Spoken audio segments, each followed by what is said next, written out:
ఈ video last దాకా చూడండి. సబ్స్క్రైబ్ బచ్చాలు ఎలా చేసుకున్నో వీడియో చూపెడతాము. పావు కిలో శనగపప్పును మెత్తగా ఉడకబెట్టుకున్నాము. ఆ పావు కిలో శనగపప్పుకు పావు కిలో చక్కెర పోసి దీన్ని ఇది దగ్గరికి వచ్చేదాకా కలుపుతూ ఉండాలి. శనగపప్పును మనం చక్కెర పోసింది, శనగపప్పు మెత్తగా ఉడికింది, అందులో చక్కెర పోసి మెత్తగా దగ్గరికి వచ్చేదాకా కలుపుతూ ఉండాలి. యాలకుల పొడి వేసుకోవాలి. ఇప్పుడు స్టవ్ ఆఫ్ చేసి దించి మెత్తగా రుద్దాలి పప్పు దువ్వతోటి.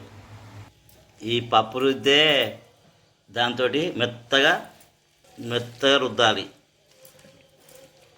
మెత్తగా రుబ్బాము. దీన్ని బచ్చాల పూర్ణిమ అంటారు. ఇది బచ్చాల పూర్ణిమ అంటారు. ఇది శనగపప్పుతో తయారు చేస్తారు. దీన్ని పిసుకోవాలి. ఇలా కొంచెం కొంచెం నీళ్ళు వేసుకుంటా మెత్తగా దూది లెక్క పిసుకోవాలి. ఇప్పుడు దీనిని పిండిగా పిసికినాం. దీన్ని చిన్న చిన్న ముద్దలకు కట్టుకున్నాం. గోధుమ పిండిని ఇలా వెడల్పు అనుకోవాలి. ఇట్లా వెడల్పు అని అందులో ఈ పూర్ణం ముద్ద పెట్టాలి.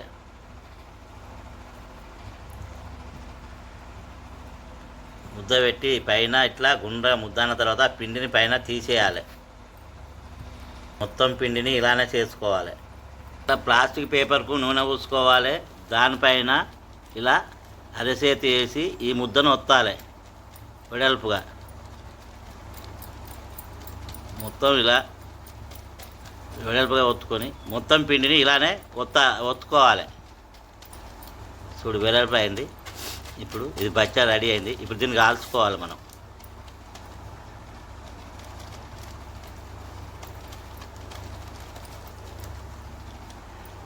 స్టవ్ అంటు పెట్టినాం. స్టవ్ పైన అది పెంక పెట్టాము.